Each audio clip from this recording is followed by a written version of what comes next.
And there we are. It is the Yasuo ban. Now, one of the cool things is that we have never seen these teams before, so we have no idea what their picks and bans are going to be. It's a clean slate. We get to experience for the first time how these teams play. And I do believe that Norse Code is a completely new team to the Legends series as a whole. So they're going to have some new stuff to bring out, as the Fire Ferrets did play in the first Legends Series 1. They played in that. I don't believe that they placed they obviously didn't win top, but I think they might have been second or third if my Join me correct. and be thank you, elevated. for the follow. Appreciate that a lot. Doubt is the greatest enemy. My question here, and we aren't going to know yet, but whether or not these teams, knowing that they were up against each other, whether they've done some prior research, because these are what you call unnormal bans, things that you wouldn't normally see taken off the table. Master Yi. Yasuo's kind of one of those, Bronze League type things. Nobody likes playing against Yasuo. Personally, I ban him because I don't want him on my team.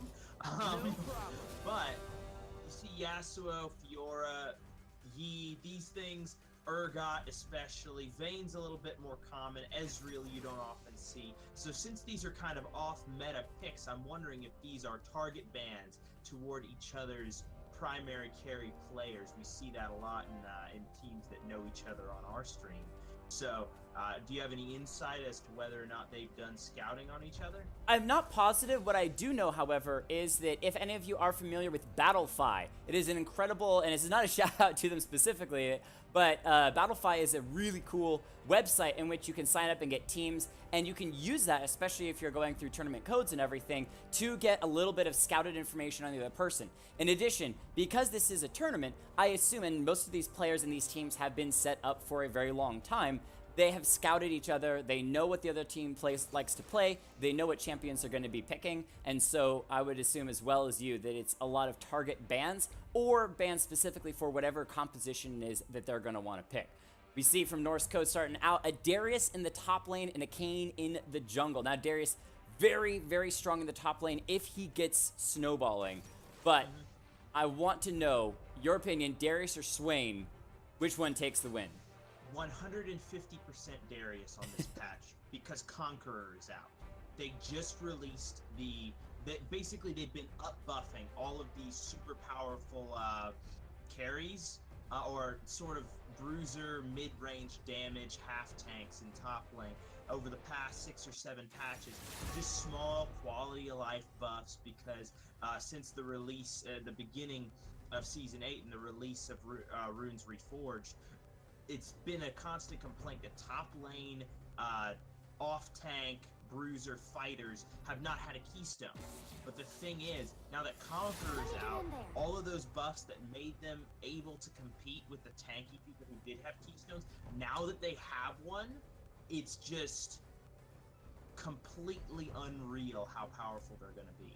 Now, of course, it looks like Kled is going to be top lane, so it will be a matchup of 2 Conqueror users. So maybe it shouldn't be too terrifying, because Swain looks like he'll be headed into the mid lane. Though I would heavily favor Xerath in that matchup from the range poke perspective. How about this Zac in the jungle? What do you think about that? Zac is incredibly strong. I honestly, we've talked a little bit about it on just our stream. The engage meta is what I call it. The team that usually has the forefront of engage, the one that's going to be jumping in first, makes those plays, is usually the team that finds leads. And Zac is incredibly good at it. Coming from a huge distance in the jungle and being able to impact team fights and able to impact lanes, it's going to be awesome to watch. Now, the thing to worry about, however, is that Kayn in the jungle for Norse Code.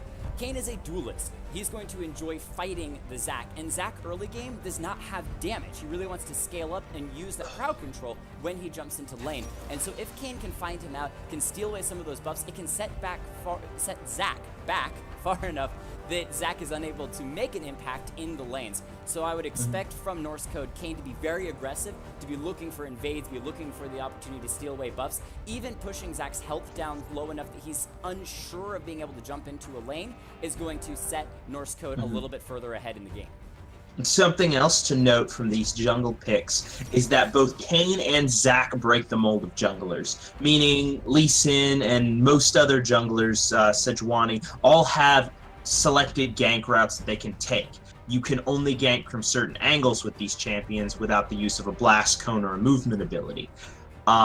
Zac and Kayn can ignore terrain and gank from very odd angles. So there's going to have to be some creative warding from the bot, mid, and top lanes on both sides to ward against these ganks that'll be incoming. Let's see. Looking down at this bot side, very, very aggressive picks. Jhin Alistar is a very strong kill lane. Caitlyn Blitzcrank is a little bit less potent, I'd say. However, if the Caitlyn is a very experienced Caitlyn player, she can lay down a trap underneath Blitzcrank and still get the chain CC off. So it's kind of a double or nothing type thing. Whoever lands their first, the support that lands their first CC is probably going to end up with a kill or at least blown summoners. Well, I saw an incredibly powerful game the other night when I was playing in which the Caitlyn Thresh combo was using those layered CCs. Thresh would land a hook, Caitlyn would place a trap as Thresh would pull them into the trap. As soon as they were able to start walking away from the trap, Thresh would then flay them back, Caitlyn would be able to lay another trap. So they layered on all of the CC, getting multiple crit shots over and over. And as a tank Leona, I was taken from full health to dead in one engage, even though I had built armor. It was rather incredible. So I can see the opportunity for Caitlyn Blitz to do a similar thing, even though Thresh was banned away.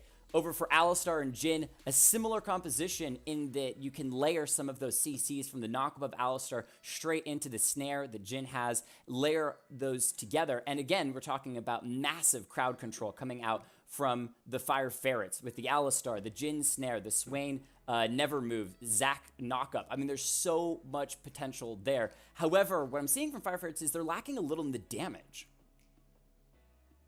Yeah.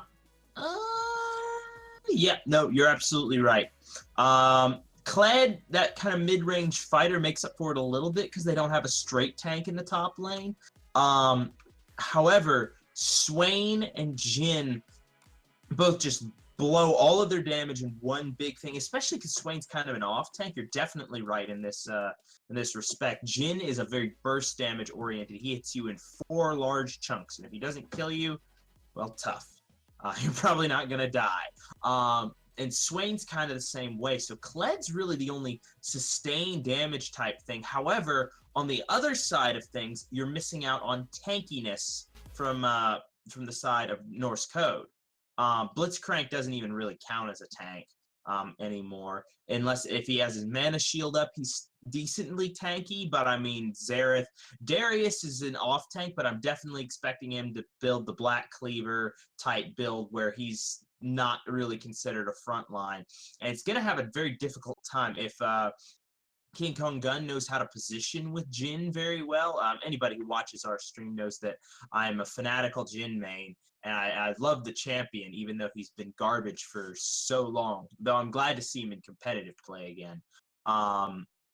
The thing is Jin's passive, once he gets a little bit of crit under his belt and attack speed, he has the speed to kite out both Darius and Kayn with pretty much infinite reliability if he sees them coming. So I'll be interested to watch his positioning here. So we've got the team of 0 tanks, or semi-off tanks, versus the team of very little damage. So we'll see which one ends up pulling it out in the end. And that's really the question that comes down to, we've seen a number of times even on our own games, in which one is going to scale faster. If the damage outscales the ability to build health and resists and armor, then damage is going to crush the game down. They're going to snowball it and they're going to win. However, if they don't get ahead, if Zac is able to impact lanes, set a couple people behind, things are a little slow to get started, then eventually your tanks are just going to be so tanky, they're going to be unkillable, and it doesn't matter how much damage your Darius is putting out or your Caitlyn's putting out, it's going to take too long to kill them down, and you're going to still have the Jhin able to execute people with enough health. So I think it does come down to that scaling. What are the build paths? The one thing I'm worried about with Norse Code is that lack of a front line. Sure, you have Blitz for this kidnap. You steal him over a wall, steal him from, vision, the middle of the jungle where they can't have any vision. Opportunities, but you need a frontline tank. And unless Kane goes red route and builds pretty darn tanky, and Darius also builds pretty darn tanky, I think that eventually you're going to find that the lacking a frontline tank is going to hurt Norse code when it comes to a full 5v5 team fight. Yeah, 100% agree, Jake. Now let's take this time while we're in the loading screen. Nothing's really happening. Let's run through the players and their champions. Yeah, so for the Fire Ferrets, we've got Pieman29 playing the Kled in the top lane, Radgeist taking the Zac in the jungle, Hashcode with the Swain in the mid lane, King Kong Gun on the Jhin ADC, and last but not least, we have, as I switch everything over because we are into game, Gerbil playing the Alistar in the bottom lane support role. Yep, and for Team Norse Code, we've got Alex Doggy on the Dunk Master Darius in the top lane. Siege on Kane, rolling in the jungle. Legacy on Xerath mid. Change on Caitlyn in the bottom lane, and it's going to look like Phantom on the Blitzcrank. That is a boss skin. Now, we've got pings coming down for that mid lane River Brush, and it looks like a stack called out on the side of Norse Code. So we're going to have counter strategies. The question is Blitzcrank going to pull in the Alistar? That could be disastrous for this early thing. We've got a 5-man stack in that brush, and I don't think Norse Code has any clue that it's here. Yeah, that's one of the nice things. The opportunity from Fire Ferrets to walk through the mid lane and get into this bush means that Norse Code has no vision of them, and they could potentially, if they get the CC down, onto Xerath, take him out. However, he should see them coming at least a second or two before they get there. And now with him backing out, there's, is he going to ward over the wall? That would be pretty nice. Oh, but... no. Just a lot of emote spamming, and it looks like everything's just going to get called off. No invasion, nothing to speak of. So a lot of hype, absolutely nothing happening. Nothing breakdown, but we're still hyped for this first game of 5 weeks of round robin, single elimination. Every game matters. Fire Ferrets versus Norse Code, starting us off. And it looks like it is going to be that safe route, a little bit of a never move, just doing some damage to Legacy. But the key that I want to see is if the bottom lane gets snowballing, one or the other, which one would you say can truly take over a game? Because I would put it in the hands of that Caitlyn Blitz, is that if they get rolling, they're going to be able to just overpower everything that Fire Ferrets has. In the late game, I'd agree with you. If Jhin Alistar gets rolling in the early game, they have the potential to completely zone. Oh, whoa. Some early heavy advantage onto Pieman. He's going to be knocked off of that cowardly lizard. He should be able to get it back here in a minute, but Darius is down to 200 health as well. Both gankable from the junglers, but looks like they're going to call it off right in the moment and just focus on the farming. Alistar gets a knock up immediately into the root from the Jhin. Nice knockout back as well. Good damage. Ignite is down. Heal trying to get as much health as possible. Alistar gets it. First blood to Jhin. Amazingly played. CC beautiful between those two. Great from the Blitz to pull the Jhin into range so that he can fourth shot hit the Caitlyn and finish her off and get first blood. That's just a perfect textbook example of a level 2 all-in. Terribly potent from the Alistar and the Jhin lane, because their level 2 spike is just about second to none in bot lane, excepting maybe Leona's. Just incredible play, getting a hefty lead into their bottom lane. And the thing is as I was saying, if they get ahead, it can get to the point Blitzcrank does not bring anything to the lane if he cannot force you away from the minions, if he can't zone with hook, if he can't threaten that all-in. If you're just going to straight up lose the all-in, Blitzcrank actually becomes a handicap to the lane rather than a benefit. So if they can get to that point of headness where they win absolutely everything, this becomes... Zac with the stretching strike comes in. Oh, just going to miss. And that's going to mean that Darius is able to flash his way to safety. But Zac doing what Zac does best, and that is burn the flash, which gives him an opportunity to return gank at a later time. Kled still with flash, both of them hanging on to their teleports, trying to get as much farm before backing. But it looks like Darius decides now is a good time to go ahead and back, even though he's down 10 farm, and that wave could crash. Yeah, it looks like Kled's going to push that in, and it's going to be a teleport coming in. So he won't lose a lot of farm, but he is going to lose that that summoner spell at very least. And a Ruby Crystal start is just not the nicest thing when you want to be dealing damage to the enemy. And so he is going to get a little bit tankier, may have to eventually walk back to lane. But with Kled recalling as well to keep those timers going, I think that Darius is going to be happy to just slow farm that lane and try to get the wave pushing in the other person's direction. Yeah, now you got to give it to Norse Code that if it gets past 4-item Caitlyn, 3-item Caitlyn, the scaling definitely goes in their favor. Jhin, not the best scaling champion. Oftentimes, like, the joke is that, you pick Jhin, you win lane, and then you get out carried, no matter what happens. And for the most part, they're kind of true. It's not why he's the best solo queue champion. However, in 5v5 communication, blowing the flash in the mid lane. Yeah, but, Legacy forced to blow the flash, didn't want to get hit by the Never Move. A huge opportunity for Swain, especially sitting on that Ignite to get the kill, and so decides to play it safe. But with that flash burn again, Zach, who wants to be impacting lanes, has a great opportunity on the immobile Xerath in the mid lane if he chooses to take it. As of yet, we haven't really seen Kayn go for any type of ganks. Granted, the lanes have been fairly substantially warded out, and then and they've been playing safe. However, this Kayn really should be impacting the map in some way right now. Yeah, there's a lot of Kayns that try to play safe and just farm until they're able to get their second evolve form. But what they miss is that there's a huge opportunity even pre that evolve form to gank lanes. You can walk through walls. You can slow. There's a lot of opportunities, but he's instead just looking for that extra farm. And thank you, Zeneon523 for the follow. Yeah, and then the thing is that you actually can't get your evolved form, or you won't for a very long time, unless you deal damage. That's how Kayn gets his evolved form, depending on who he attacks. If it's a ranged champion, he more quickly evolves. Hold on, we've gotten all in the mid lane. Yeah, just getting some harass damage down. Again, nice slow, followed up with the Never Move, pulls in for some extra damage.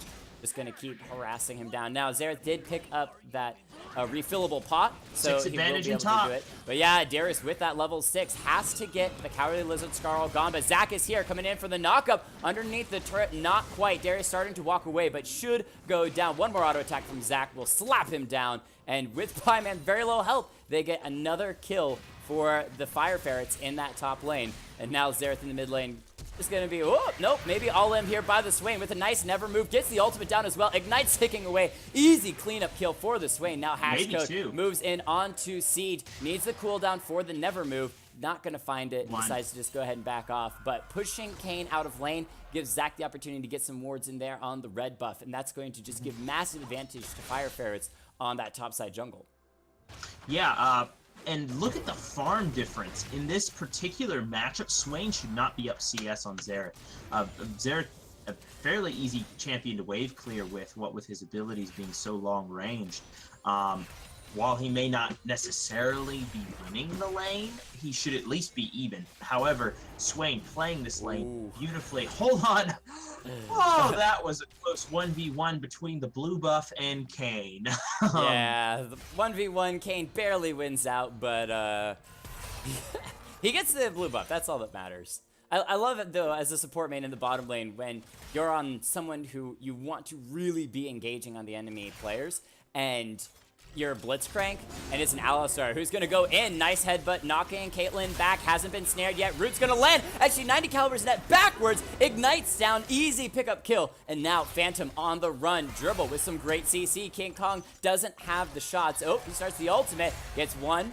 Gets two. Dribble going to try to lock down for the third. Doesn't matter. King Kong cleans up 2 kills in the bottom lane.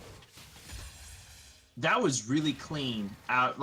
Both out of Alistar and Jhin, and anybody who watches the stream knows that I don't usually call Jhin's clean. I'm usually hypercritical. However, as a Jhin main, very well played. Excellent chaining. He did his combos correctly, and it looks like going to be another kill. Yeah, Alistar. Fourth shot. No. Not quite. Just gets Kayn very, very low, but he is able to slip his way to safety. But forced to back off. It's going to give time for Jhin to push those minions in. Oh, immediately down onto Kled in the top lane, trying to get those bleed stacks rolling. And now Darius may try to get in again. The hook, not gonna land. Completely out of mana, though. So Kled can actually afford to stay if he wants to. Because he almost has stacks on Skarl. Picking up this wave, he's about halfway, and Darius cannot threaten him right now. So he's fairly safe, barring a gank from Kayn. Barring a gank, of course. The jungler is always the ones to kind of turn things around. I love the analysis by Lord Reeves in the chat on Twitch, trying to do what he can to give his professional opinion, which honestly is a pretty professional opinion. This guy knows his stuff for sure. But 5 kills, easy pickup for Fire Ferrets. They are about 4,000 gold in the lead so early on to the game. We're not even at the 10-minute mark. Let's see if I can catch this.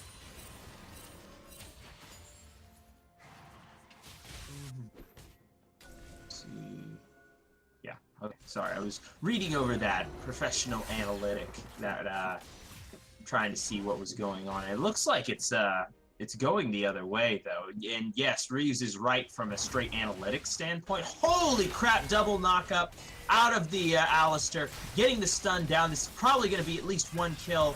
However, no, the mana shield had come back up for Blitzcrank, saving his life.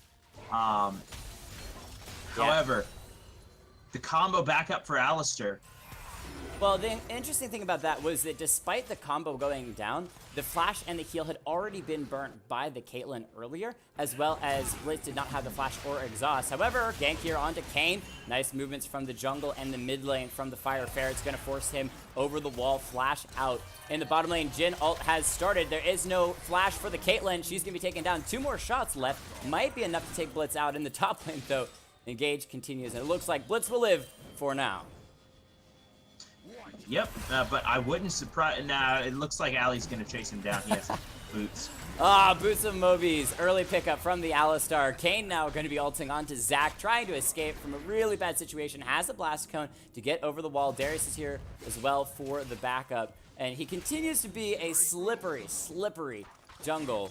But top lane, Zac coming up here, gonna try to help out Kled to get down to Darius. Nice knock up there. Stretching Strike's gonna try to lock him up. Swain here for the damage, and they should be able to pick this one up, even though it's underneath the turret. Doesn't get the ult down. Zac still has his passive. Good rotation up, even though Swain was not necessarily needed. Having 3 there instead of just 2 had Kayn. Now, of course, they knew Kayn was low from the previous interaction in the jungle. Now here they find Kayn. Oh my goodness. He just... Well, Alistar is really good at CCing, but I think his wall walk will save him as he just hops his way back over to the red buff. But if you look at just the farm difference, 56 farm to 69 farm, he is about 800 gold down from the Zac, and has yet to impact the lanes meaningfully at all. You remember what I said about the Ali and Jhin lane, though? Look at this. You've got a 40 farm differential in the bot lane. And yes, Caitlyn is a winning lane over Jhin in most occasions, but with an aggro support, the follow-up CC, if you get hit by anything, even an auto attacker step on a trap against this lane, you're just straight up dead if you don't have summoners. So Caitlyn has to play so respectfully in this lane, and Jin's taking full advantage of it. Ali playing beautifully, forcing up and keeping pressure onto the enemy ADC, denying so much gold and pulling out that late game scaling that just completely pulling the rug out from under them. And it looks like a catch on the Legacy. Yeah, nice little headbutt knock-up combo. Gonna snare up the Xerath, and he is gone. Legacy goes down. Gerbil goes ahead and grabs himself a second kill. I'm doing so much work, I may as well get the gold for it. In the top lane, Kled and Darius continue to 1v1. It's advantage Darius, though. He's going to get a nice damage. Another knock on to Caitlyn. Headbutt tries to knock her back. She flashes forward. Alistar's deep, uses the ultimate, tanks up the turret as well. 1 kill, 2 kill, 3 kill galore. And that's going to be the kill on Blitzcrank, going over to the Jhin, donated by his friendly neighborhood Zac. As in the top lane, Kled safely gets back to his turret once again, but is now losing the farm. And in the mid lane, doesn't even matter, though, because Fire Ferret's going to be pushing out a second turret.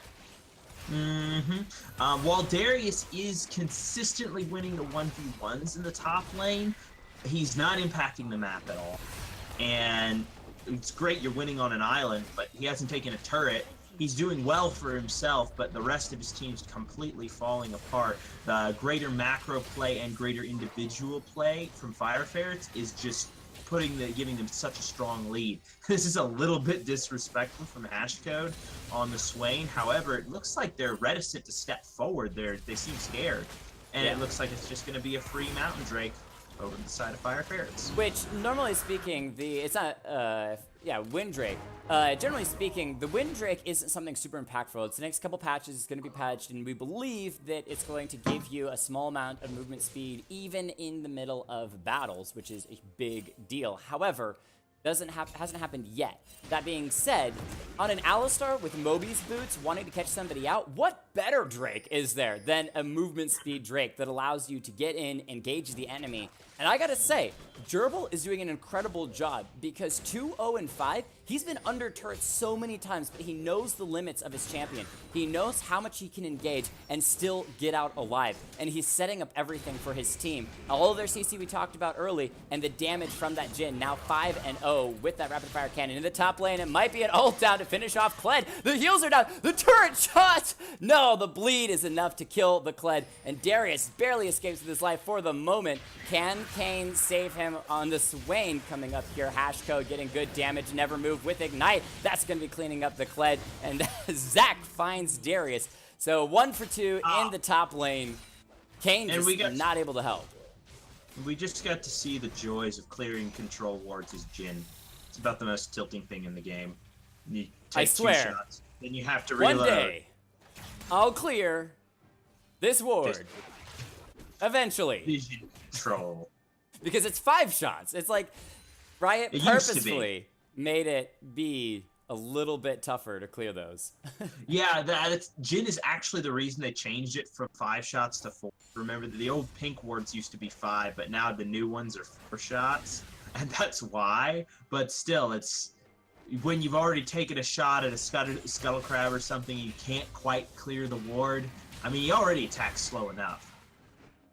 I was thinking there might have been an all-in right there, but it didn't look like it. But the Rift Herald picked up. I swear, though, as Jhin, every hit that hits that ward really hurts that health of the ward. I mean, really impact. You're taking it down a quarter of a health at a time. That's a pretty big amount of health. But it's a 1,400 damage crit. Huge party in the top lane for Fire Ferrets. Snare not gonna land, but Alistar's coming in from the back line. Headbutt knock-up combo with the charge from Kled. Ignite onto the Darius. That's gonna be a quick, easy kill. And Kane not going to last too much longer, as well as the top lane turret. Alistar once again, the initiation, and his team does the cleanup. Now Flash here from the Swain, gets the never move onto Caitlyn. The damage is massive. Chain gonna be cleaned up here very quickly, as with the Xerath. There is nothing the Norse code can do to stop this. Is now with the Shelly smashing her way through the second tier turret. Blitz is gonna fall as well, just trying to distract as much as possible. The turret doesn't care. It's focused on Shelly, and it's still gonna go down. Should easily be an inhibitor for this team. Yeah, absolutely. Phantom stepping up a little bit too far after his team had already gone down. Fire Ferrets catching Norse code with their pants down right there, just completely out-rotating them, and if they get a couple more kills, this could be it. Siege is gonna be it. That's with Darius falling as well, Caitlyn around the corner. The snowball to Ham for Fire Ferrets. Able to take out the inhibitor. They should be able to look at the explosion of damage from the ult from the Swain. Kled trying to get the pull in. Zach goes in deep, doesn't even care. Minions have spawn, which is going to delay the minions from Fire Ferrets. Caitlyn all just going to fly through, hits the Swain, who's been healing this entire time. Last shot from Xerath, not quite going to land, but puts the rest of Fire Ferrets very low. They're going to get one Nexus turret. They should be backing off here. Zach's passive finally blown. The first time Zach passive has been popped this game. And it looks like Kane gonna come in. Some return kills may go over to the Norse code. However, Kane still gets taken out once again. Jin's damage is just too much. Snare onto Darius. Alex Doggy, there we go. Alex Doggy gonna be taken out. Change force to Flash as the Zac is trying to CC him down. Middle inhibitor turret going to fall, as well as the inhibitor. Jhin just way too strong at this point. Second inhibitor goes down. Back? What is backing? We can just take your whole base in one push. Wow. Lord. Fire Jhin Ferrets aggressive. went off right there. Well played, using that mid-game damage spike to just completely take over. Props to the rest of the team, especially to Swain in the middle lane. He's managing to position just well enough to make himself a tempting target and overbait their engages. So committing all of their DPS sources, especially onto the Zac at the end, they have being this far behind, they have very little damage capability. And once again, like we were saying, no front line to really absorb that punishment that's coming back through them. And with the medium damage carries being super far ahead, there's more than enough DPS to rip through the zero tankiness coming through from Norse code. It's going to look like they're going to try and pick up this Drake once it spawns and maybe just rotate straight over to the Baron in about 30 seconds and use that to rip down the rest of the base. Oh, or charge coming going to in. get caught out and kill everyone. Swain going to go down, and I have somehow broken spectator mode. But Swain going to be finishing off the Kayn as well, and it looks like this final push in with the Caitlyn trying to defend. It's going to be the end of the game, and Fire Ferrets should be able to clean it up. Blitzcrank ult forcing Kled to back up a little bit. Darius trying to get in as much as possible. However, the red turret in the bottom lane has already gone down. Blitzcrank trying to do what he can to stop Swain, but he's going to fall. Kled being able to be killed up there, and the Nexus is all that is left on the map. And it looks like Fire Ferrets is about to square this one away pretty good. Hashcode just completely unstoppable on this mid lane Swain. Kong is just destroying people with Jhin. I'm waiting for this rapid fire cannon hit to come through with the critical strike and just level somebody. Never mind. Doesn't look like he's interested in killing anybody in one shot. Yeah, they're just adding some extra kills to their stats. Kayn gonna be falling here in just a minute. Zac trying to bounce his way through the enemy. Super minions already on the Nexus. That's gonna be the end of it. Cloud9 spam, and the game goes over to Fire Ferrets as there we go. Figure out how to get my spectator mode back up. Well, that was a really good game in the early game, which then turned into a complete stomp by Fire Ferrets in the late game. And I'm waiting for my client to open back up so I could see all of the damage and the stuff. Also, I'm off center. Are you off? Oh, you are, because staying.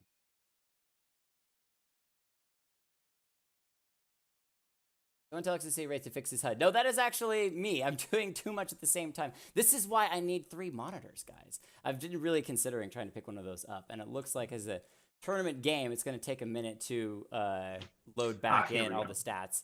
I'm still waiting on my own, but that game was crazy. Fire Ferrets crushing so hard. Yeah. This one's going to be difficult for MVPs and honorable mentions, let me tell you, Jake. I think that's something that we do on our stream. What I would say is let's not worry about that and instead just talk about like the best plays from the game and who you think really stood out. All right, yeah. So definitely giving so much credit to the bot lane duo, Gerbil and King Kong, crushing it. And were I giving MVPs, I'd be very tempted to give MVP over to Gerbil, because in all of the major game deciding engages, he was right there, never afraid to dive into the middle of everybody and just go for the knockups. You got 2-0 and 12, knew the exact limits of his champion, using that ultimate to tower dive past level 6. It was just an amazing display of Alistair-ness. Also, you've got Discord up. No, I'm doing multiple things. I'm doing multiple things. It's cool. Anyway, so let's see other things. A little bit of a critique to Alex Doggy. He had a solo kill down on about 4 different occasions where he could have killed Pieman. Kled had overextended on multiple times and was fighting way too late into Darius's power points, whereas he should have been going for more pokey type engage and not letting Darius get 6 stacks of his passive off, because Darius pretty much wins that fight every time if he manages to get the heal off. But he would fight way too late, and once his passive got popped, every time Darius would ult. And he needed 2 more autos to secure the kill and the kill refresh with his ultimate. So a little bit of a critique, not so much for the first time, but for the next 3 times when he made that same mistake. It's clear that he could have taken that advantage that he had from that early level 1 trade and really turned it into something for his team. So unfortunately didn't get that done. However, definitely good play out of him in the top lane. Just a little bit of a critique where he could have taken over top lane rather than just winning it. And I'm going to throw out a small comment as well onto NRCD Phantom, picking up the Blitzcrank. He was one of the last picks out of the picks and drafts game. And when you look across the board at Fire Ferrets, what are the champions that you're actually going to want to pull to you? You don't want to pull the Alistar because he's just going to immediately CC you. You don't want to pull the Swain because he's all AoE damage. You don't want to pull the Zac because he's going to CC you as well. You don't want to pull the Kled because throw you into his team. He's a melee champion who deals massive amounts of damage in a short period of time. There is one player on the other team, the Jhin, that you're going to want to hook.